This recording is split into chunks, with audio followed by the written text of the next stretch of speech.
People write and read biographies because their subjects stood out for doing something, for being something out of the realm of the everyday. They created something new, solved a problem, sparked a movement, altered established courses, method, and thinking. That's what Levi was.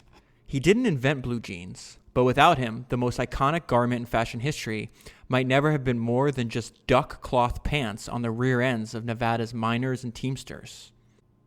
Without Levi's business sense and vision, which allowed him to see the potential of those little metal rivets, the overalls might have seen the light of day, but they would not have thrived. Levi didn't run orphanages and kindergartens, but he saw to it that their doors were kept open for those who ran them and for those who desperately needed the safety of their walls. He wasn't a teacher, but he gave enough money to a growing university so that its teachers could steer new generations of students towards the future. He didn't hold any political office, but his good advice, solid bank account, and respected voice were sought out by politicians and policymakers. His vast dry good business allowed families in remote locations to have a few comforts in the midst of hardship. San Francisco is famed for first and for icons of all kinds. The cable car, the Golden Gate Bridge, the Beat Generation, the Summer of Love, the rise of the hippie, gay liberation, and the tech revolution. These inventions, designs, and cultural revolutions blossomed because San Francisco had a solid core for them to spring from. That core was commerce. Without the gold that the city's past rested on, its future residents would have had no place to come to. And Levi Strauss was one of the men who set that firm foundation. Okay, so that was actually towards the end of the book that I want to talk to you about today, which is Levi Strauss, The Man Who Gave Blue Jeans to the World by Lynn Downey. So before we jump into the book, reviews and ratings on Apple Podcasts are extremely important. And you probably already know this because undoubtedly you've heard other podcasts reference this fact. And so I've thought a lot about a way, like what is the best way to encourage people, because it's so important, to leave ratings and reviews. And a lot of you have already done so, and you've done just because you wanted to be kind and you enjoyed this podcast, which I really appreciate. But I think when something I've learned from studying and reading all these books is, humans do respond to some incentive. So I was trying to figure out a way to have some kind of mutually beneficial exchange. So because it's important to me for the podcast to get a lot of ratings and reviews, how can I basically reward you for taking a few minutes of your time?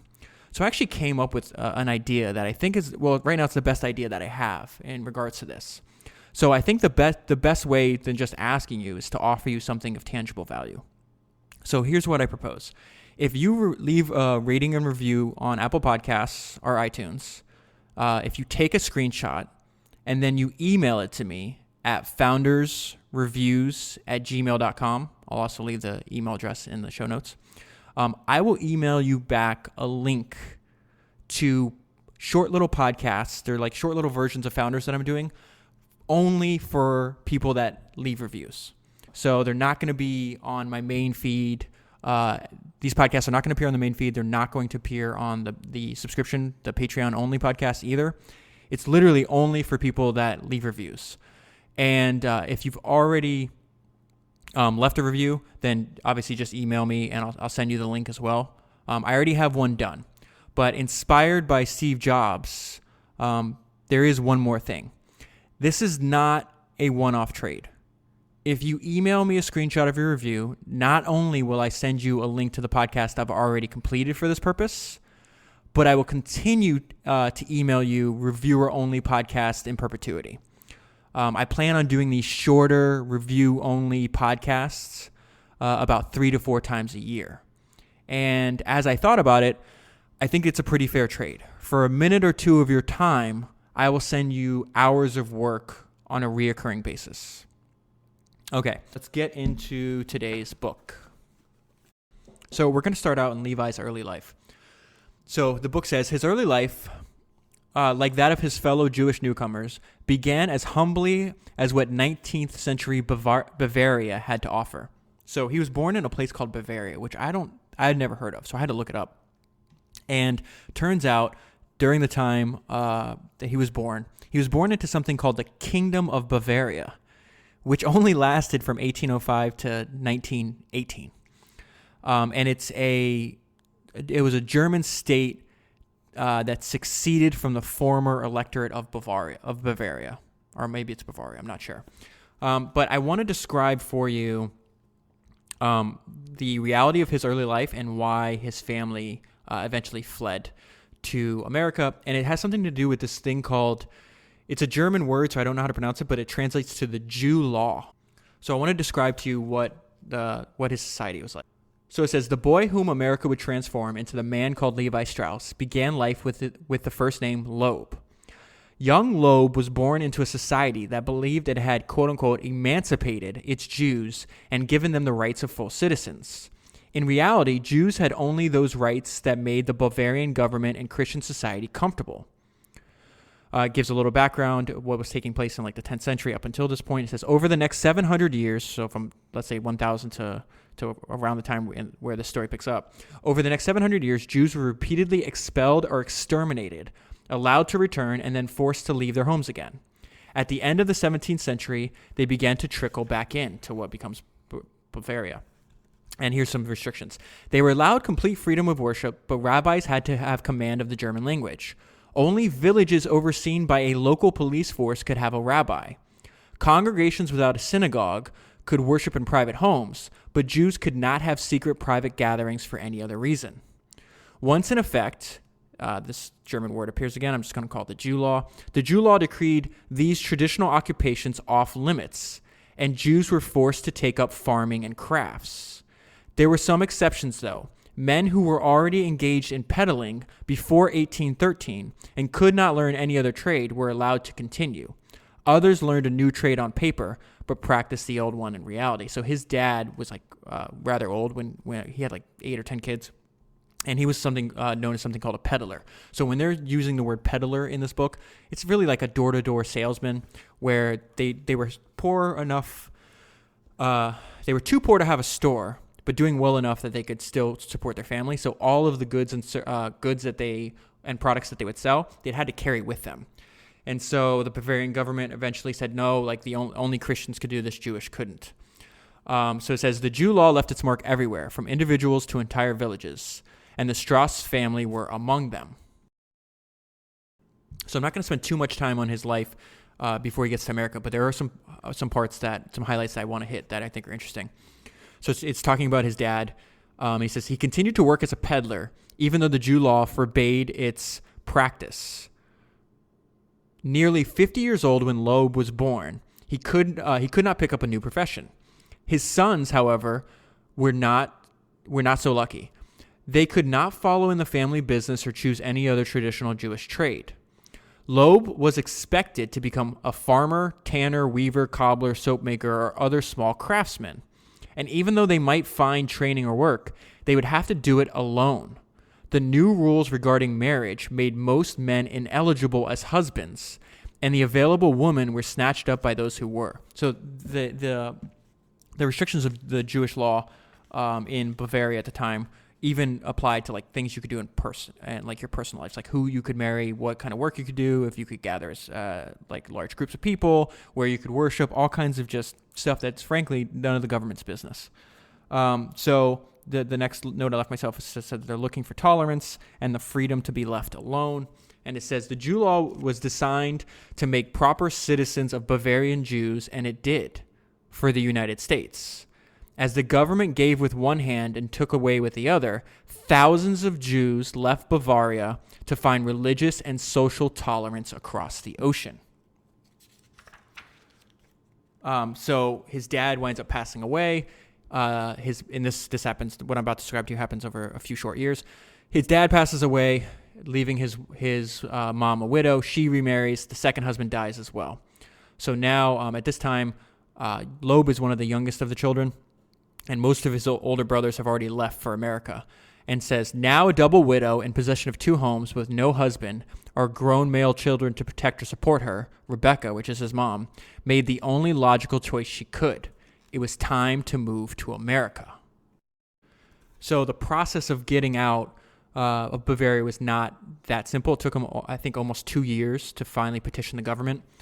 And we get some of Levi's first words on record in a plea for him to emigrate to America. And this is now Levi speaking, and he's about 17 or 18 years old at the time. And he says, "The favorable news that I've received from my stepbrothers in America has convinced me to follow them, even though I do not have at this time a specific occupation. But my brothers will take care of that. No members of my family will stay behind." And I love this sentence. "I will share the fate that has been assigned to me with them in foreign lands." I thus join my mother in her plea. Now, the book spends a great deal of time talking about how dangerous these voyages across the sea were at the time they're doing it. And yet the conditions in many of these countries in Europe were so poor that people risked their lives to come to America. And I'm just going to read you a one-sentence description of the dangers that I think give you an idea. But on a personal note, I think this is something that really sticks out to me because I've talked about this on the podcast, I'm pretty sure, in the past. But my own father was born in Cuba, and he was a baby right after Castro took over and were forced to flee. They wound up in New York first, so they ran away from the communist government, like, hundreds of thousands, if not millions of Cubans did. They landed in New York first, and then eventually settled in Miami, where there's obviously a large Cuban population. But the reason I bring that up is because what I was thinking about here is you have Rebecca taking, I think it was Levi and his younger sister, and getting on a boat. Many of these boats they crashed at sea, they disappeared, people died. And it was so bad, and they were under such persecution in Bavaria that she risked not only her life, but the life of her children. And I saw this when I was growing up because we would have people come over. So there's something called like Nochebuena in the Cuban culture where it's like a big celebration of they celebrate basically Christmas on Christmas Eve. And usually they do so with a party. They eat pigs and dance and do all this other stuff. But anyways, we'd either host these gatherings or we'd go to these gatherings when I was a kid, and inevitably every single year there would be people that had fled from Cuba on rafts, man-made rafts, and that's being a genuine description of what they actually did. And you can Google this if you're really interested in it. And I don't know, I got to meet these people when I was younger, usually through a translator, because I don't speak Spanish, and they only did. But you just realize how, again, I guess this thing is, these kind of situations are, they're you see them in history constantly. You're even seeing them now in some places in the world, modern day. But just the idea that you would get on something that, it's just a man-made raft, and you would go across 90 to 120 miles of open ocean with no tools, knowing that many people that have done so died doing so, just to get away and have opportunity. I don't know. It's something that I've always thought about, and I've always kept with me. And that's why, I don't know, maybe that's why I'm kind of an advocate for entrepreneurship, because I think like people should have the freedom to make their own way in the world, at a fundamental level. And you see when that freedom is denied, the great lengths people will go to get that freedom. So to me, that's almost like a universal human desire. So this one sentence description of the dangers, I'm not going to talk, you obviously know these ships could crash and everything, but it's also they're cramped in uncomfortable quarters. And it says, and not even the largest chamber pot could hold the volume of vomit that accompanied the seasickness of the first few weeks on the water. So I'm going to skip over that the entire section of the journey because it's kind of outside the scope of what we want to discuss here. And so now at this point in the story, he is arriving in New York. His stepbrothers have started. So everybody just comes here. And what's interesting to me is we talked about last week how entrepreneurship and starting new companies is at like a 40-year low in America, where you think it should be the exact opposite, right? Well, what's interesting to me is like when you immigrated here a couple hundred years ago, you had little choice but to like you could try to get a job, but most families just try to start their own business, and a lot of them were just peddlers. So they try to have a trade and then sell that, or they try to produce or resell products or whatever they could. So his brothers came over. They started out as peddlers. They eventually worked their way up and got their own store. And then this is a little description, and I love this. And they're talking about enduring hardship for the ultimate goal. And it says, if they did experience hardship, they knew it wasn't forever. It was just something that had to be endured on the way to the ultimate goal, self-employment. And that was achieved with hard work, good connections, and help from the family. Peddling was usually the first rung on this ladder, and the storefront came next. Becoming a manufacturer, managing factories and middlemen, and employing relatives was one that many men reached, meaning one status that many men reached. There were also a few merchant princes who commanded glorious department stores or fabulously successful wholesale businesses. So right there, it's kind of the whole spectrum of what you see even now today, where you can have, a one-person business or a little creating something and you're just selling it to people, or maybe like what people call like a mom and pop shop or whatever you want to call it, all the way up to, giant corporations. So obviously the scale is different today, but there was variance in the size and how the businesses were organized even back then. So there's another sentence I just want to read to you. It's the motivation to leave. Making a good living and enjoying true personal agency was denied them in Europe, but encouraged and celebrated in the United States. So a few pages later, we find out like what is Levi's, as a young man, an immigrant to New York, what is his life like? And so the book says, from the day he arrived in America, young Levi's life was a round of family, worship, and nose to the grindstone application to learning English and every detail of the dry goods business. So his family is in the dry goods business. The way to think about dry goods, because I don't know if that's commonly used. I actually had the book is a description, but I try to find a way to summarize it for you. And this is the best one-sentence summary. It says, in the U.S., a dry goods store carries consumer goods that are distinct from those carried by hardware stores or grocery stores. So a lot of this was like garments, textiles, stuff like that. So they're in the dry goods business. He and his family were helping to create the new New York, one that bustled with both people and industry, and with commercial links to settlements springing up along America's rivers, lakes, and into its rich westward farming country. So now we're going to get into the main. I'm going to spend a few pages here talking about the background at this time, right? And there's so many parallels to today. This is one of my favorite things about trying to document the history of entrepreneurship. And so it's the gold rush. This is the revolution that is taking place that Levi built his entire business on, the foundation in which he built his business on. So it says, the story is well known. On January 24th, Midwest native and amateur geologist James Marshall was working on the tail race of a sawmill that he was building for Swiss entrepreneur John Stutter on the American River near Sacramento.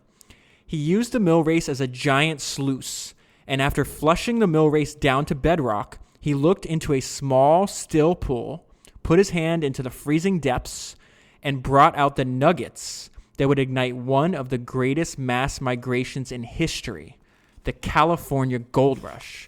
So as this entire time that I'm going to be talking about the gold rush, for our purposes, let's think of it as a metaphor for the technological revolution that we're living through right now, the internet revolution, if you want to get specific.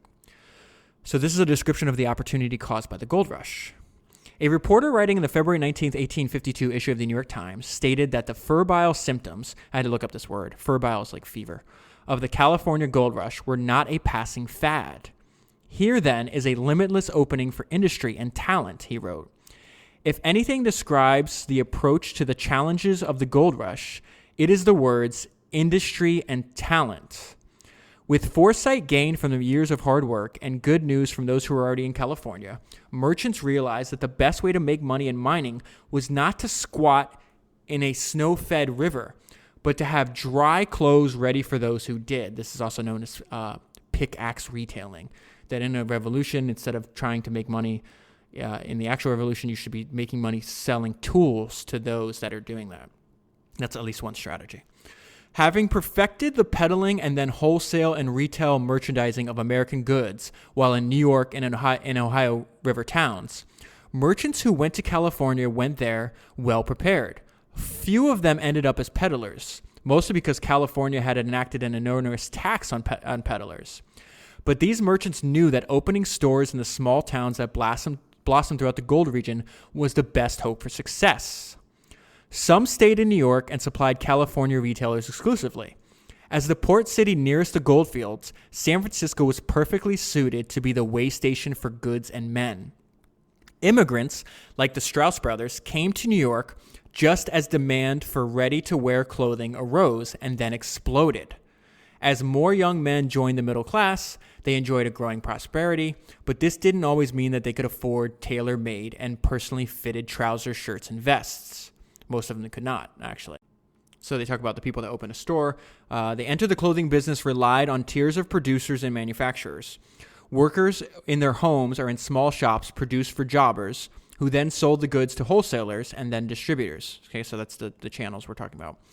These men, in turn, had retail customers who got the items into the hands of the final purchaser or consumer. By 1853, this interconnected system made the ready-to-wear clothing business one of the biggest industries in the country, with New York as its hub.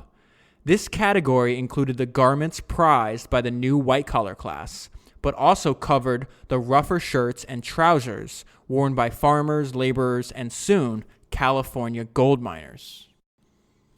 Okay, so the Strauss family is already in the dry goods business before the gold rush, and so they were uniquely positioned to take advantage of this. And you're going to see that by just doing the best job they could, they wind up, you can't predict opportunity in the future, right? But if you, sometimes you're lucky enough to be in a situation where you're already in a good position and you can take advantage of a huge opportunity. Levi is actually already, I think he's like 20 years into a successful career as a wholesaler and manufacturer of dry goods.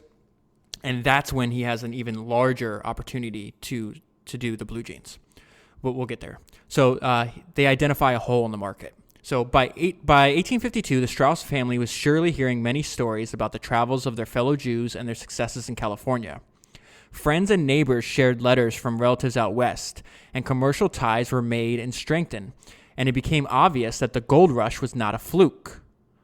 Although some people went to California for a while, made a handsome profit, and then came back to New York, the majority decided to make California their permanent home. Merchants helped little gold rush towns prosper. They helped build small cities into major ones and provided everyone from miners to comfortable families with what they needed. In fact, by the early 1850s, it was obvious that more than sturdy work clothes and boots were required. That's the whole. Gold meant wealth, but wealth was relative. It wasn't just about buying the most expensive house, furnished with French imports. There were other dreams beyond material goods. To a laborer, enough gold could mean no more calloused hands or a back no longer bent under a hod filled with bricks. Middle-class white-collar clerks longed for an escape from the stifling regiment of the office. At the conscious level, the rushers thought only of holding the gold in their hands, but at the deeper level, of true desire, gold meant freedom. Some people had it very clear in their minds that gold was a means to an end and not an end in and of itself. It was another avenue to achieving the goals. This is important. It was another avenue to achieving the goals that consumed them from the minute they hit American soil. Economic autonomy, support for their families, and participation in a shared community with freedom from fear. So the note I left on that page was another meaning of wealth. Human nature doesn't change, and a quote from Thomas Edison. So one of the benefits of me reading all these books, and then recently I've had to go back and listen to some of my old podcasts because I've been taking notes and trying to make sure that I catalog everything that I've learned.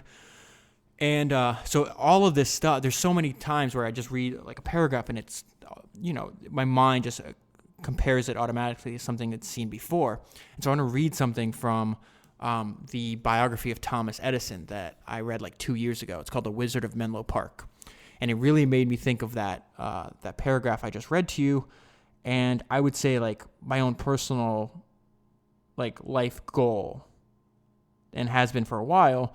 Well, it's something that's not new, because this is a summary of Thomas Edison in 1869. Okay, so it says, and I think this probably applies to a lot of people that are listening to this right now. And it says, having one's own shop, working on projects of one's own choosing, making enough money today so one could do the same tomorrow. These were the modest goals of Thomas Edison when he struck out on his own as full-time inventor and manufacturer. The grand goal was nothing other than enjoying the autonomy of entrepreneur and forestalling a return to the servitude of employee. Edison's need for autonomy was primal and unvarying. It would determine the course of his career from beginning to end. So it's a really amazing thing about books, and I think podcasts too, or anything that you're learning, whatever medium you're choosing, is that you just never know these ideas that stick on your mind. But I remembered that. I haven't read that maybe, a year and a half, 2 years? I don't know the exact time frame, but a long time. And immediately when I was reading this Levi Strauss book, I was like, oh, I got to go pull that Thomas Edison book, because that's what it sounds like. And that's why I love, I think I've talked about this before, and maybe this is helpful for you, but I don't just like read books. Like if I could show you pictures of these books, like they're constantly marked up. This one has probably 50 different Post-it notes sticking out. All those Post-it notes correlate to highlights or underlines that I've made in the book, summaries of what's in them. I write indexes on the back pages to try to like a quick one-page reference to what's in the book, like my own index. Not like, obviously a lot of these books have indexes, but it's really an index of ideas. Because what happens is I usually don't just read them once. I go back and I pick it up, and instead of reading the book, having to read the book, like I can find these what I'm looking for easily. And I also talked about why that's helpful. If you really love a book, one, if I really love a book, I want the hardcover or the physical format in my house, just because I like having them. And then I'll also usually buy the Kindle book of books I really love, because Kindle lets you search for specific phrases and terms that you might want to go back and review, because like I said, like you're constantly changing. The ideas that are resonating with you today, if you go back and revisit them a few years from now, you'll probably gain additional meaning from them. Okay, so Levi, let's see. Now we're going to see, so we know what's going on with the gold rush, right? And there's this huge opportunity, and Levi is eventually going to leave New York to go out and try to build the family business, his own business, which turns into Levi Strauss Company, which it's something I didn't know. I had to do additional research preparing for this podcast, and I didn't know Levi Strauss is it's still privately owned. I thought, it's such a well-known brand that of course like it probably went public or whatever the case is. No, it's family owned and has been since he founded it in the 1800s. Okay, so Levi was 23. He had 5 years of New York dry goods experience under his belt, and he was unmarried. And he is going to be the one responsible for building the family business in California. And it says, if Levi had shown no talent for commerce, if he had succumbed to New York's temptations and spent his nights in dissipation, or if he had decided to take up a different line of work, he wouldn't have been right for the job. The fact that they did send the youngest brother on what was known to be a dangerous journey and risky commercial undertaking meant that his much older brothers had complete confidence in his abilities. Something I repeat constantly is how lucky we are to be alive in the age of the internet, and how it makes building businesses, while never easy, way easier. This section is fascinating. Like all I thought about when I was reading this book, I was like, wow, like I have no reason to ever complain if I have any kind of hardship, given what this guy had to go through to do what he's doing. So it said, next few pages, it's a play on words. One of my favorite books that I read is Nick Bostrom's Superintelligence, Path, Dangers, and Strategies. And so I left a note up for myself to summarize this part is getting to California, paths, dangers, and strategies. With news of the gold discovery in California made its way east at the end of 1848, frenzied men brought out their pick and shovel inventories of hardware stores and said goodbye to worried families. Knowing that they were steamers leaving for Panama. Steamer is a boat, a kind of boat. They headed by the hundreds for They headed by the hundreds for New York to catch the next available boat, clogging docks and the boats themselves. The reason to choose Panama can be summed up in one word: speed. There were 3 ways to get to California from the east and Midwest at the end of the 1840s. One was in a clipper ship going around Cape Horn at the tip of South America, and then up the coast of San Francisco. Residents of New York and other mid-Atlantic states usually chose this route because to head overland, you'd have to get to a jumping-off place like St. Joseph or Independence, Missouri, a hard trek on its own. Once chosen, both of these routes could take from 3 to 6 months or longer, and each had its own unique dangers. Trails across the country were unmarked, with scarce or bad water. Indian attacks were rare, but always on immigrants' minds, and diseases like cholera. Come on, I can pronounce this. Come on, guys. Here we go. All right. And diseases like cholera claimed more lives than historians will ever know. A clipper ship journey meant frigid cold and searing heat, and the rounding or doubling of the horn was such a horror it inspired dozens of seafaring songs. A typical refrain was, "I wish to God I'd never been born to drag my carcass across Cape Horn." If speed wasn't the object, either of these routes would get a traveler to California eventually. But if it was gold, speed was essential. Getting to the American River as soon as possible meant choosing one of 2 Central American routes. One created by Commodore Cornelius Vanderbilt in Nicaragua took travelers on a very wet journey on the San Juan River and Lake Nicaragua, and then on a road the rest of the way to meet San Francisco-bound steamers on the Pacific.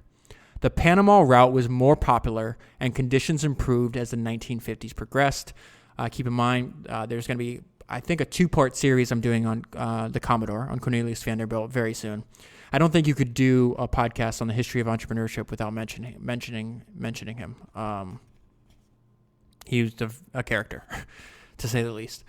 Okay, so it talks about they started out in the 40s doing this. By the 50s, they got better at it. And here's a description. It says, the ships puffed from New York through the Caribbean to the mouth of some river that I can't pronounce, on Panama's eastern coastline. There, passengers loaded themselves and their baggage into bunghoes. So I'm not familiar with this word. It's bungoes, bungo. These, and what they are, the flat-bottom boats piloted by indigenous people that took an average of 2 days and nights to reach one of the 2 trailheads. Now remember, I'm spending time on this section because this is describing what Levi had to go through to get to California before he even was able to found his business. Travelers then either rented a mule or walked the final 18 miles to Panama City, sometimes waiting days or weeks for another steamer to take them to San Francisco. By the time Levi Strauss landed in Panama around Valentine's Day of 1853, the crossing was a more organized and modernized operation. The Panama Railroad was partially completed across the isthmus by this time. In addition, the steamship companies put more ships into service, so the men and women who made it to Panama City rarely had to wait more than a day or two for a boat to take them to San Francisco. Although the river transit had its dangers, alligators, drowning, yellow fever, now this is the crazy part, one of the crazy parts, the trails were the most worrisome part of the journey. Travelers were at their most vulnerable because both roads went through narrow canyons or dense jungle, which gave highwaymen plenty of places to hide.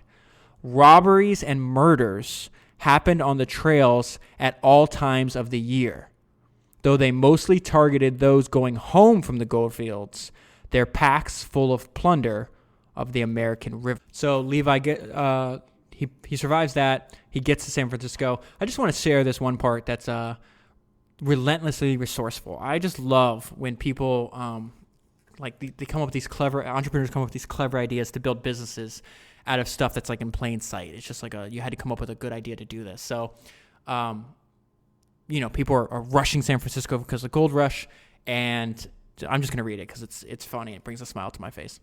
Hundreds of gold-fevered sailors abandoned their vessels as soon as they made landfall in San Francisco, staying only long enough to outfit themselves for the trip inland. Wily entrepreneurs hauled the ships right up to the shoreline, made them secure, and turned them into warehouses and lodgings. I love that. All right, so this is where he starts his business, and the note I left myself is Levi starts his business cold. So he arrives in San Francisco. The plan is he's going to found the business. His suppliers are going to be his brothers who are manufacturing stuff in New York. So let's manufacture stuff in New York. We'll ship it to San Francisco. Levi starts a business where he can wholesale and then mark it up and wholesale and start making money. But at the time, he has no contacts in San Francisco, so he has to start his business cold. So he has to wait a few months because, like I just described, you could ship something from New York to San Francisco, but it takes a long time.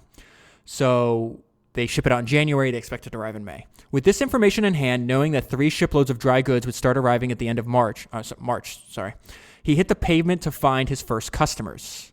The easiest and most efficient way to get started was simply to call on the retailers already established in San Francisco. It lists a bunch of the companies. The company names are not important. So the retailers, hotels, and restaurants would also be on his list. So he just goes, doesn't have any contacts. So he just goes door to door. Hey, you're a retailer. I'm a wholesaler. Can I offer you something? Can we build a relationship? As simple as that. So started out from very humble beginnings. As you'll see, and I'm going to share, the good thing about this book is, one, it's written by an employee of Levi Strauss that was hired as an historian of the company. And so the part I'm not going to include it all in the podcast, but is in the book is there was a great fire in, I think, 1906 that destroyed all of a lot of the Levi Strauss company documents.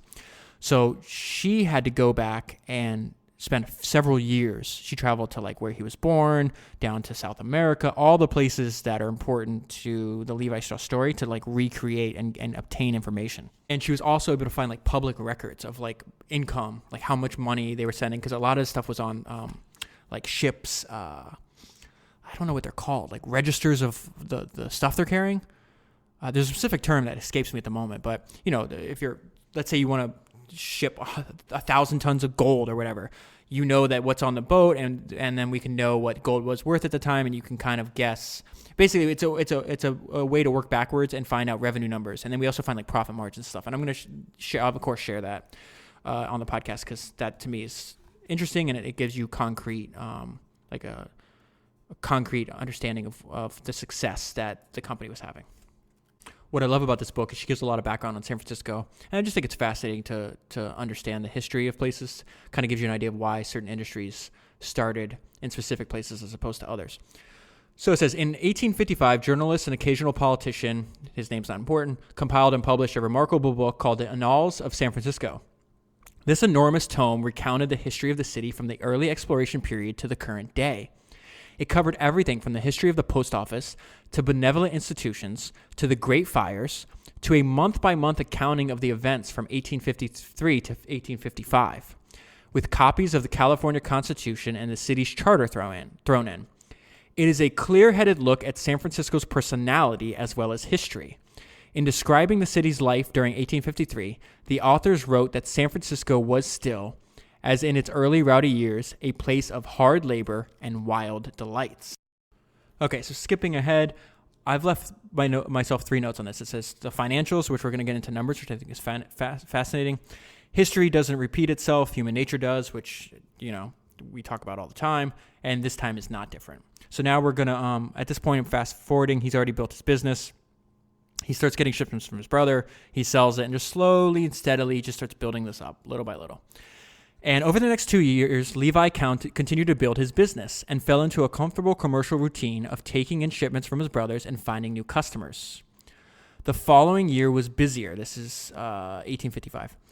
And in July, Levi made the first shipment of gold back to New York to fill the coffers of J. Strauss and Brother. This is his brother's company that he's getting dry goods from, and to pay for future shipments of dry goods. That month, he sent $10,041. Equivalent to nearly $250,000 today. So remember, this is a booming industry. These numbers are going to get crazy. I want to give you some background before I continue, though. What's remarkable about this activity is that in February 1855, a financial panic brought much of San Francisco's business to its knees. A property owner and builder of the wharf that he named for himself, Henry Meigs, had a lot of loans that he could not repay. So he skipped town for South America, leaving enormous debts behind him and causing city bankers to become very nervous. At the same time, a dry winter meant less water in the gold regions, which meant less gold to mine and deposit into San Francisco banks. The banks could therefore not make loans, or they made them with exorbitant interest rates. When a railroad supported by investments of the Bank of, not important name, went under, the bank, which is one of California's two largest, did too. This was followed by the failure of another named bank, not important, which was California's largest bank. A run on San Francisco banks caused nearly 200 bankruptcies. Though the city had financial ties to New York and other urban centers, the Panic of 1855 was, for the most part, a local phenomenon, thanks to the city's economic anarchy in the first years of the gold rush. Despite the panic, Levi sent 5 more boatloads of gold to New York between August and December, making a grand total of the year over $80,000 or $2 million in today's currency. This pile of money was worthy of the word used to describe it, treasure. So when you're sending stuff back, that's the term the shipping companies would use. The reason I included that part is because it's one of the overarching themes of this podcast is something that is really important for all of us to internalize, is that because human nature remains relatively constant throughout history, we should understand that economic booms and busts are inevitable. So I have a book while I'm recording on the table that I read a few years ago that I recommend, that's not about founders, but it's equally important. It says, "This Time is Different, 8 Centuries of Financial Folly." And it basically is a pretty in-depth look into 800 years of financial crisis. And it's not like a book you're going to read underneath a tree just for fun. There's a lot of economic data in here. But even if you just looked at the charts, buy the book just to look at the charts and the index. Like they have in the indexes, they have historical summaries of banking crises. And the book's price is worth it just looking for that. It's not just relegated to the United States. It's everywhere, constantly. And to me, it's just a reminder that, instead of trying to time when economic booms or busts, you just need to make yourself robust so you can wither the inevitable storm and understand that it's not forever. It's just fantastic. It really mind-blowing. Okay, so on the very next page, we're starting a new chapter, and we're going to get into something that is just mind-blowing to me, and more numbers here, because, again, I love numbers in general, and I just think it's fascinating. So, before I read you my note, let me read this part of the book. So, customers who shop the retail stores in the mountain towns, which sold dry goods, cigars, liquors, clothing, fancy goods, farm equipment, and hardware, paid for the purchases in gold dust. The store owners would use the dust to pay their own suppliers, employing a method unique to the gold rush. They gathered up enough dust to pay a small collection of invoices from their own suppliers, and then sent both the paperwork and the gold to one of their main San Francisco purveyors, such as Levi Strauss. Levi had a scale in his office to weigh the gold dust and figure out its value according to purity and the current rates. Generally, gold dust circulated at $17.50 an ounce in the early years of Levi's business.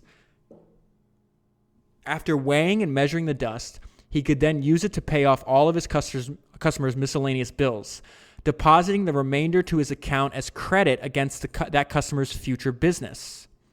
In essence, Levi and other merchants acted as bankers for their own customers. So, what this made me think of, and before I get into the inflation caused by the gold rush, something that's taking place in present day that's interesting is this boom of cryptocurrency that's happened over the past let's say 5 or 6 years, and I have no idea whether it's going to last and it's going to fundamentally change, even though I am intrigued by the idea. So I'm just not in the business of trying to make predictions, because I think it's just not, you just can't. So what's funny to me though is how people are like, oh, the criticism of cryptocurrency is like, oh, it's not real money. And I'm like, yeah, it's not real money, but did you know during the gold rush, people paid in gold dust? Just this idea of means of exchange or currency, if you want to use that term, Again, having an understanding, being well-read of history, you realize that these things change all the time. Later in the book, and I'm not going to cover it, there's people are fighting and killing each other over the difference between using what they called sound money, meaning money backed by gold, versus greenbacks versus using silver. And it's just, you realize, oh, okay, people are going to fight over currency all the time, and just realize that what we use for currency changes constantly throughout time. So I just think that's probably valuable. All right, so although the extravagant prices of the early gold rush years had fallen, the cost of living in San Francisco was still on the high side. Check this out. Meats cost, and I'm going to convert it. I'm not going to, so for this, I'm just going to convert it to today's money. Meats cost $10 a pound. Butter was $27 a pound. A dozen eggs, $34. And so that's really expensive, but we would love if this was the case today. Rent, $500. And that was expensive for them. Running a business could be just as expensive. There was so much to pay for: insurance against the losses of goods while they were being shipped, water damage from the voyage, theft. Freight rates from New York to San Francisco could be anywhere from 10 to 50% of the value of one of the cargo. How crazy is that? But that wasn't the end of it. After the steamer arrived in port, merchants had to pay fees to pilots, the harbor master, and the wharf owners. Then men like Levi had to hand over custom duties, pay for the cost of transporting the shipment from boat to the warehouse, rent on the warehouse itself, and finally, an annual city license, which fluctuated according to a merchant's monthly receipts. And even with all these expenses, Levi's business is doing fantastically well. It says in the year 1856, Levi shipped over $200,000 in treasure in New York, worth an astonishing $5 million today. This on the next page was interesting because it's something you see today too. Because of the way the state constitution was written, individual cities in California had something called the home rule, meaning that they could make their own laws as long as it did not violate the U.S. Constitution. In San Francisco, that meant doubling of both taxes and city expenses by 1856. And why are they doubling taxes? Because they had to make up for other stuff, which, again, this still happens today. It says fires, bank failures, and the dumping of unwanted goods by merchants unable to sell them did not keep elected officials from raising taxes and imposing new license fees on all business owners. So now we're going to talk about another headache that he had to deal with. Two headaches: the dangers of shipping by sea, and then this prejudice in issuing credit to Jewish people. So let's get some details here. It says the business was increasing too. The California Board of Equalization published a list of the city's personal property assessments in the August edition of the San Francisco Evening. It said Levi Strauss was worth $20,000, equivalent to nearly $500,000 today. So he's making a great amount of progress in just a few short years. It says, okay, so here, this is actually a huge issue. So he's going to lose about $2 million here, $2 million in today's money, that is. So in August 1857, he arranges to ship its goods, gold, and it says it's worth nearly $2 million. I want to skip over that because it's not important. And it's on a boat called the Central America, okay? And the Central America, so he ships this in August. He finds out at the end of October that the Central America had gone down in a hurricane 130 miles off the North Carolina shore, with the loss of over 400 passengers and all the cargo and treasure. This was a great and sorrowful calamity for San Francisco, as many people in the city had friends or relatives among the dead. For merchants, it was a financial catastrophe. More than 30 companies or individual business owners had sent a total of, and I'm just going to translate it to today's worth, $40 million of treasure on the ship. So this one boat going down cost merchants in San Francisco $40 million. So it says the law. Oh, and then here's the repercussions from that. The loss of the Central America meant that over $1 million in gold was now at the bottom of the Atlantic and not in New York bank vaults. This causes another panic. So depositors began to withdraw their accounts at a frightening rate, and the entire American economy shriveled. It took literally 2 years for a recovery to take hold. There's a bunch of financial panics in Levi's life, and this is just one of them. And then this is what I want to get on the same page. It talks about, let me get there. Wholesalers who lost money could not buy more goods if their credit was not top notch. So, of course, in most financial panics, you see this tightening of credit. and it was difficult to collect debts from local customers if they had also been affected by the disaster. Levi Strauss survived and actually prospered because his suppliers were his own brothers. He did not have to worry about saving his credit rating with an Eastern jobber. So you're probably familiar with the Dun & Bradstreet company. Still exists today. At the time, this time it was called something else, Dun and somebody else. So they would make these reports. They'd collect data and make these reports on the creditworthiness of businesses. And if the business was owned by Jewish people, they would in the report on the company, they'd have a warning, basically that Jewish people were not to be trusted. So like, I guess again, I don't think we're unfortunately going to ever be done with humans being prejudiced against other groups that are not like them. But it's just so stupid. So he had to deal with that. The way he got around that is obviously, he didn't need the credit because his credit was his own family. And to that end, his family, even though they were separate companies, was kind of like vertically integrated.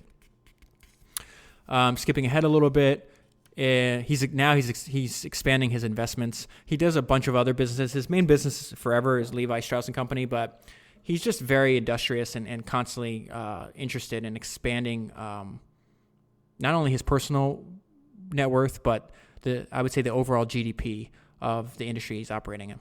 So it said, Levi ended the decade of the 1850s with a preview of his own future. In addition to enjoying continued commercial success, he started to buy stock, snatched up valuable real estate, and expanded his philanthropy and became interested in politics. And a few pages later, there's another more loss at sea. In this case, he loses about $2 million. And it's on a steamer called the Golden Gate. It was carrying passengers, mails, and treasures from Panama to New York. It caught fire in its galley, and over 175 people drowned, and all of the papers and gold went to the bottom of the Caribbean. So in that case, he lost $2 million in that on that one boat. And this is just, again, I'm bringing this up because it's just a reminder of the realities of the troubles and tribulations that he had to endure to build his business.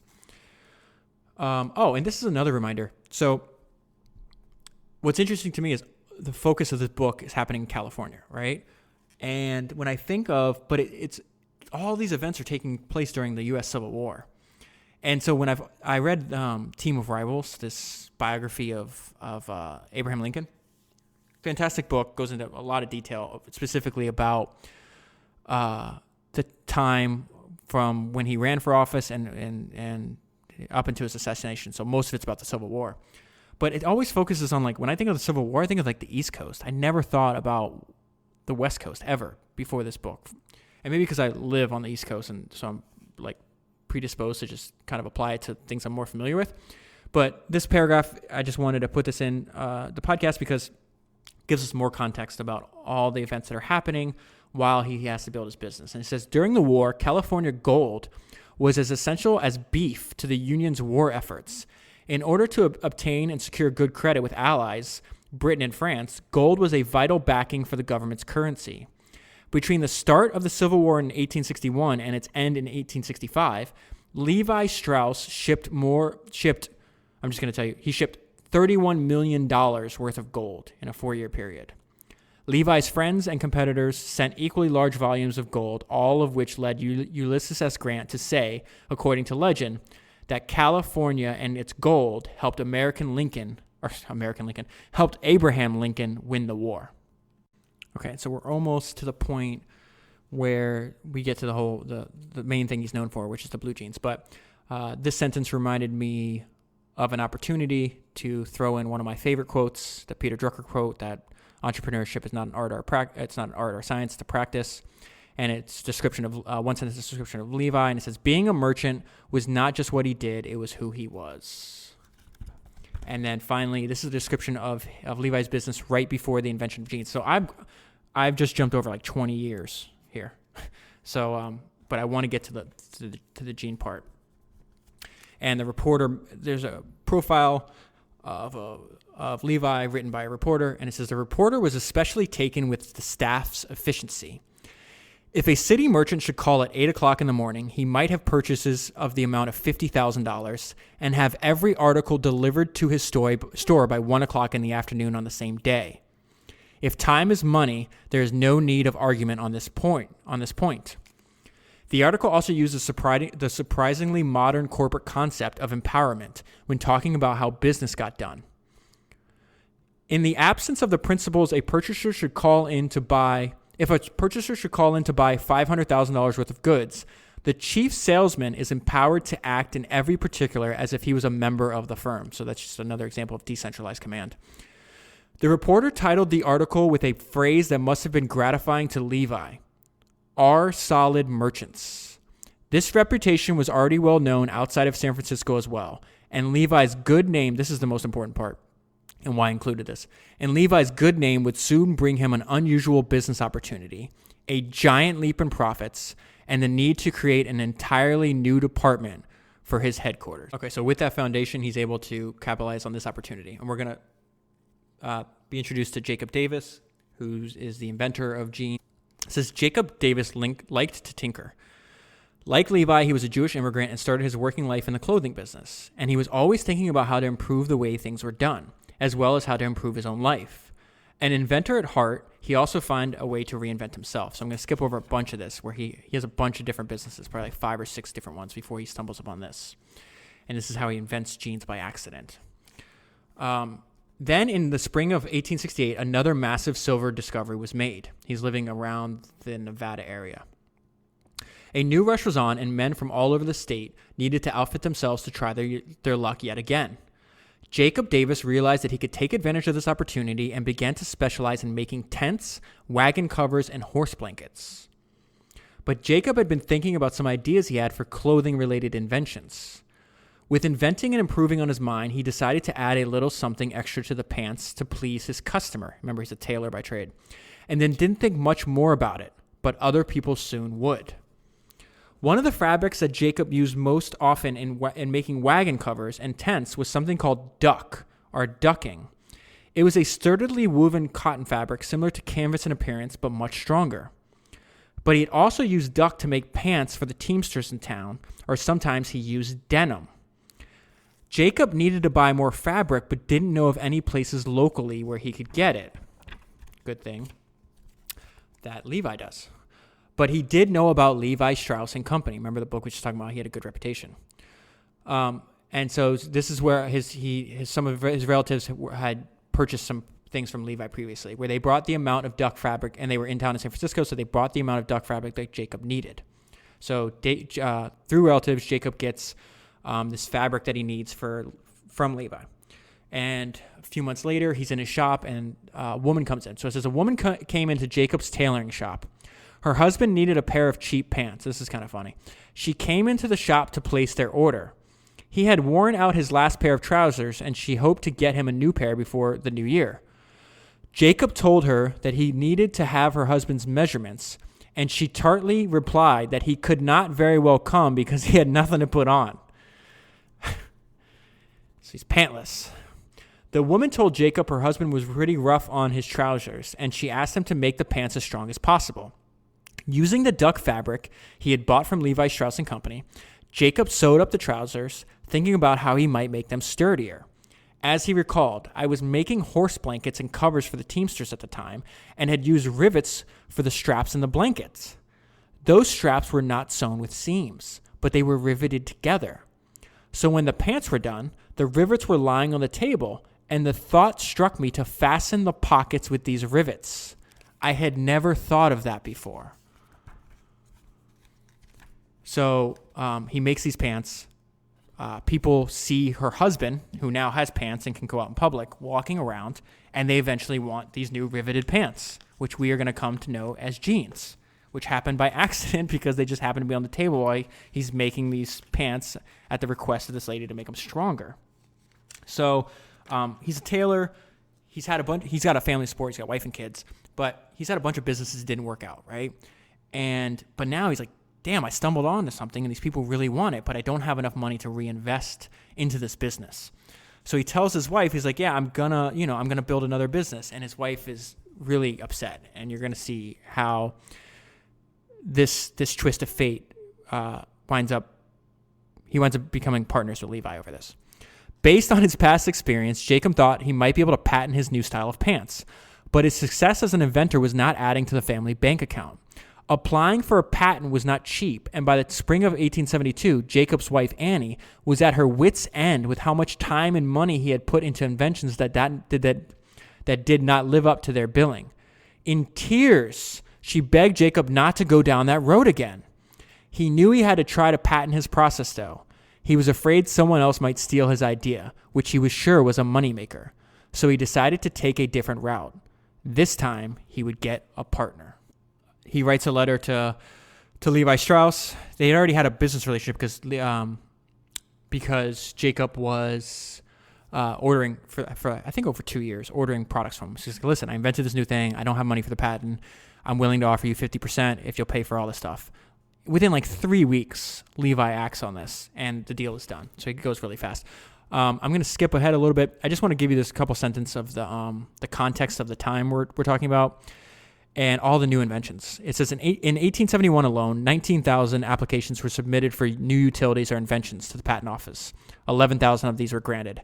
This was the era that saw the invention of the safety pin, the elevator, the typewriter, and the dynamite. I just love the idea that you can invent something, and if it's revolutionary enough, it can stick around for hundreds of years, because we use, well, I guess the typewriter. We use a lot of those still. Another, skipping ahead a little bit, because there's so many parts where, again, I keep using the metaphor of the gold rush as a way to think about like the internet revolution that we're in right now. And so as anything, when there's a revolution, there's a high demand for services, right? So today, some of the highest paid laborers, if that's what you want to call them, are programmers and engineers, right? I was listening to a podcast where they're saying that, I think it was Reed Hastings of Netflix talked about that he wants fewer engineers, but he wants to pay them a lot. So he was even saying that he wants to pay Netflix engineers $1 million a year, right? So check this out. Although garment production was expanding by the late 1860s, not everyone thought it was a good bet. Wages, which is weird because listen to this description. Wages for the men and women who could cut and sew clothing were among the highest in the country due to a shortage of skilled labor. Women often worked out of their homes rather than in factories, but they still commanded top dollar. And the next note I left myself is overnight success, 20 years in the making. It talks about Levi's tolerance for risk. It says, nothing in his actions indicates that he sought out risk for its own sake. But he knew the clothing business. So it's like, why would you do this with Jacob, right? And he knew it from the hem up. Again, I think that's why it's so important for us to share these stories, because like if you're an entrepreneur or founder, you really look at it like a craft, and it's something you study even when you're not working. It's something you just think about. You want to be good at whatever you're doing. I'm not saying you have to dedicate every waking moment to it. In fact, it's probably not a good idea, but it's if you're interested in something, depth is way more important than width. So it said, when Levi's there you go. We're going to use that word right now. When Levi's deep knowledge of his customers' needs met Jacob's riveted pants, it's no wonder Levi jumped on the opportunity and made his decision so quickly. For 20 years, he had been importing and distributing a vast array of clothing and dry goods. By 1872, his retail base stretched from Montana, Nevada, Arizona, California, and the Pacific Northwest to Canada, Mexico, Hawaii, and Japan. He knew what kind of people needed what kind of clothing and where they needed it. So it's because he had already spent 20 years of his life learning about this industry that he was able to identify the opportunity and jump on it. And even though he was very successful, even if he never invented jeans, he'd be very successful. But even to this day, I think I looked it up yesterday, the Levi Strauss company is doing like $6 billion a year in sales. So the size and opportunity of creating this new pair of work pants was just much larger than anything. The magnitude's larger than anything he was doing. This is an interesting idea of rebranding. So when Levi and Jacob discussed their patent riveted pants, they knew they had to use a different word with their customers and in advertising. And that word was overalls. Today, this word conjures up the full-length denim garment with straps that buckle over the shoulders worn by farmers and country singers. But in the 19th century, overalls was a word that meant sturdy pants worn by cowboys, lumberjacks, and other laborers like the people in the gold rush. Levi and Jacob also understood that the product they were about to put on the market was both familiar and new. This is I love this part. I love this idea. So they understand that the product they put on the market was both familiar and new. Jacob, as a tailor, knew how to make a garment that men would want to wear, that they were used to wearing. What was new was the rivets. Customers could see them there, reinforcing the pockets. But the pants were not so strange that men would not want to try them. The rivets were simply an addition to the typical work pants they were used to buying. And if the storekeeper did his job well, these customers would want to buy the riveted pants instead of the unriveted ones. It's a really interesting thought if you're building a product or a service or a tool, to think about how to make it both familiar and new. This is just a slight improvement on something that already existed, and yet captures a huge percentage of the market and almost all the profits. What do I mean about capturing the profits? Let's a few pages later, we're introduced to the healthy profit margin that Levi is used to. Or not used to, but is going to experience with these pants. Because of the rivets, and keep in mind they're patented, so they're the only ones that can make it, at least for 17 years, and the additional labor time needed to apply them, the pants commanded top dollar.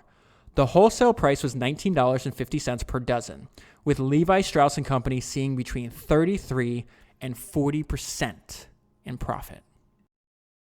And this next section is something we talk about all the time, that books are the original hyperlinks. And I'm just going to read this because it was interesting to me. So the New York Times publishes an article titled San Francisco Millionaires, a carefully prepared list of individuals and firms in San Francisco whose reputed wealth exceeds $1 million. The writer referred to the individuals as towers of strength, and Levi was listed as a millionaire in his own right. Though the company was not listed, it was worth much, much more. Levi shared this millionaire list with a formidable collection of San Francisco personalities whose interests represented nearly every enterprise that had shaped the city and, to the great extent, the American West. So this is always fascinating to see how people in different times, how their fortunes were built, which is, completely different from present day. And I'm just going to list some of them. There were the founders of the Bank of California. Also on the list were two of the Bonanza Kings, men who made fortunes in the Nevada Silver Rush. So the reason I said this section is about books are the original hyperlinks, because there's names listed here, some of which I'm not listing, just because there's so many of them, and there's no way, it's just too hard to remember them all.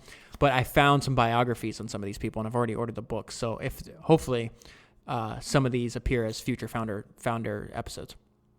So it says the Bonanza Kings who made fortunes in the Nevada Silver Rush, the Cattle Kings whose wealth came from land and beef.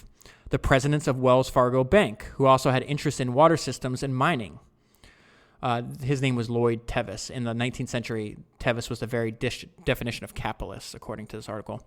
There was also the founder who built the first iron foundry in San Francisco, Union Iron Works. Oh, and this is interesting. And last but not least, Leland Stanford, who was one of the owners of the powerful Central Pacific Railroad, which would later be joined by the even more powerful Southern Pacific Railroad. And Stanford was later a president of the SP, had already been governor of California, would later be a U.S. senator, and of course would create the university that bears his name. So I found a few biographies on him that I ordered as well. Okay, so skipping that part, this is growing the GDP of the state, and it talks about how Levi just had very narrow interests. He didn't get involved in any business venture that was not tied to the development of the state or its industry. He also put his voice and his name to causes that would either further the expansion of trade or prevent it from being restricted. I mean, we kind of know the end result, that the jeans, they held the patent for the first 17 years. It built a massive company. So, we've been talking about, hey, he sends a couple $100,000 and it's worth millions of dollars in today's money. And this sentence is really all we really need to know about the size of the business. And this is in their times dollars. So it doesn't translate what we mean in today's currency, but based on the other numbers in the book, it's hundreds of millions. The introduction of the riveted clothing to the company's inventory contributed to mind-boggling sales of $3 million by the end of the 1870s. So order of magnitude more than he was doing. And this is something, they had really good ideas. So there's not too many examples more of numbers in the book besides the one I just told you. But I love this idea about branding and understanding your customer and communicating. And it made me think of the parallel to the podcast revolution that's happening right now. So let me get there first. So in the book, there's, like most hardcover books, there's like pictures in the middle, and they show some of the ads that Levi and Strauss company did, and they're really interesting to look at. And so here's a description of one and why it's important. In 1886, the leather patch on the overalls and other products were redesigned. In place of the company name, address, and language about the patent was now an image, a finely drawn image of two horses, each attached with harnesses to either side of the pair of riveted overalls. A man with a whip stood next to each horse, encouraging them to tear the pants apart, which is obviously a futile effort. Above the men and horses was a banner saying, copper riveted. This two-horse design was quickly registered as a trademark and was used on products and paper advertising and is still in use to this day.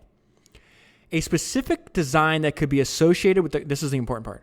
A specific design that could be associated with the company's riveted overalls 5 years ahead of the event could go a long way toward keeping customer loyalty when competitors' products hit store shelves.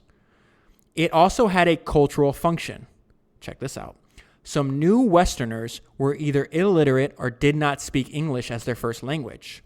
Many people navigated the world through symbols. Think of the three balls outside a pawn shop, which before I read this book, I didn't even notice. Now, every time I drive, I was in the car yesterday, and I passed a bunch of pawn shops. I was like, oh my God, there is three balls there. I never noticed it. It's like three balls connected. You've probably seen it. So he says, think of the three balls outside of a pawn shop or the striped barber pole. A man could go into a store and ask for the overalls with the two horses on the label. So this made me think of something I'm always fascinated with. It's like how to really think about, because I know I'm obsessed with podcasts, but I don't know how obvious it is to everybody else how big of a revolution this is. So I was listening to a podcast, and somebody that podcast was describing what they feel is taking place. And I'm just going to read the quote I wrote down when I was listening to that podcast. And it said, there is a technological, and you'll understand when I'm done why it relates to what I just read. There is a technological revolution. It is a deep one. The technological revolution is in online video and audio, immediately accessible to everyone all over the world. What that has done is it has turned the spoken word into a tool that has the same reach as the printed word. It is a Gutenberg revolution in the domain of video and audio. It might be even deeper than the original Gutenberg revolution because it isn't at all obvious how many people can read, but lots of people can listen. And so I think a lot of us that may have been educated or read a lot or whatever the case is kind of take that fact into, I just assume that everybody can. And, the numbers are not at all clear, but there is a substantial amount of the population that either can't read at all or has difficulty reading. So the idea of the value of, hey, what is the value of putting Levi Strauss and Company if the people coming to the country to do the gold rush can't read or speak another language? Then they don't understand, but they understand an image, just like what the Gutenberg revolution in podcasts is. There's a lot more people that are going to listen to something than read it. We know this. Look at the numbers of people, even in America, the average American, I think, reads less than one book. The average person reads less than one book a year. And then the numbers from there it's not that much better, to the point where people that read more than 10 or 12 books a year, I think are 1% of the population.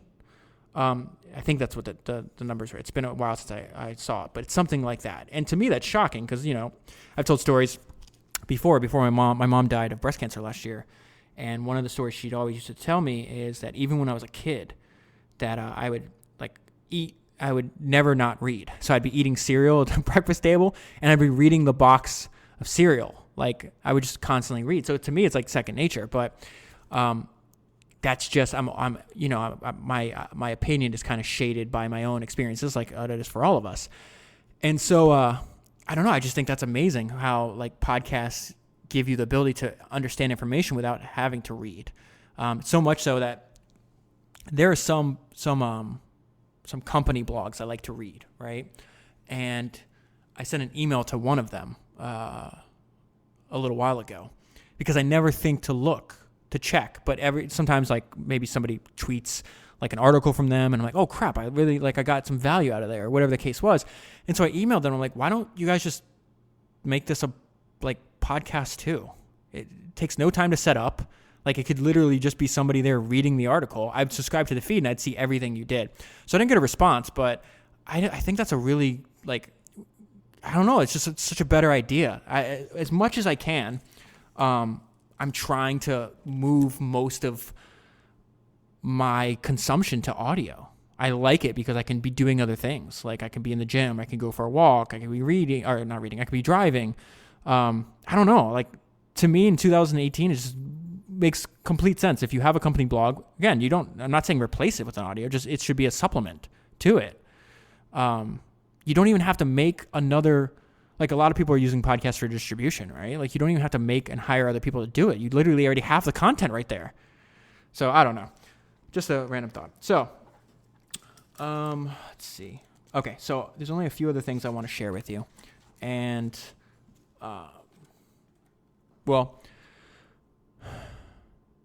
okay, so this is kind of like an aphorism. And I think if you have to explain an aphorism, it kind of loses a little bit of its value. And if you're listening to this, you're clearly smart enough to understand this. But I think it's a great way to show some wisdom and personality that Levi had, because he seemed to be a very calm and methodical person. So let me just read that, and I'm not going to explain it, so I'm just going to let it linger. Mr. Strauss was very quiet, affable, always immaculately dressed. Joe was really an admirer of him. So Joe was promoted to salesman, and he had most of California and part of Oregon in his territory. This is the guy Joe, and now what I'm reading to you is written up by another early an employee named Henry Richmond, who was writing up some informal reminiscences late in his life about Joe and about Levi. So this is Henry talking about an interaction that happened between Joe and Levi. Mr. Strauss was very quiet, affable, always immaculately dressed. Joe was really an admirer of him. In 1898, so this is towards the end of Levi's life, because he dies, I think, in 1902, 1903. In 1898, Joe was at the San Francisco headquarters, charging around to various department heads, intensely discussing and arguing. Mr. Strauss walked up to Joe and asked if he could see him in his office. When Joe was seated, he asked, meaning Levi asked, "Joe, did you have a good year?" Joe proceeded to inform his boss what a fantastic year he had had. Mr. Strauss listened quietly and patiently until Joe finished, and then he said, "Remember, Joe, the more business you do, the more problems and trouble you'll have." End quote. End of conversation. Xmas greetings were exchanged, and Joe left. Joe never forgot that talk. He spoke of Mr. Strauss with great admiration every chance he could. And this is where I'll close the podcast. During the week of September 22nd, Levi began to feel unwell. On Wednesday the 24th, he felt bad enough that doctors and a nurse were called to the house. Liver congestion was the diagnosis, and Levi was ordered to bed. By Friday the 26th, he felt well enough to have dinner with the rest of the family that evening. A nurse had been. This is something before I finish this paragraph. It talks about something interesting to me, and something I think we might have got away from at our own detriment was the entire life for his entire life, from the time he went to San Francisco and then his relatives started to join him later, and he had a lot of them. They all lived in the same house. They all worked in the same business. Levi employed all of his relatives. They all lived together. They took care of each other. There was like 20 people living in Levi's house, including he had 8 or 10 nieces and nephews. And I don't know. I think that's a lot better arrangement than what we do now, where we kind of silo. We have a family and it kind of spreads out in silos. I don't think that's a good idea. Okay, so it says he by Friday he felt well enough to have dinner with the rest of the family that evening. A nurse had been in attendance earlier in the week and was still on hand as Levi went to bed around 8 o'clock. A little while later, the nurse had heard him groaning. She went to his bedside and asked how he felt, and he replied, "Oh, about as comfortable as I can under the circumstances." He then turned his head on his pillow and peacefully died.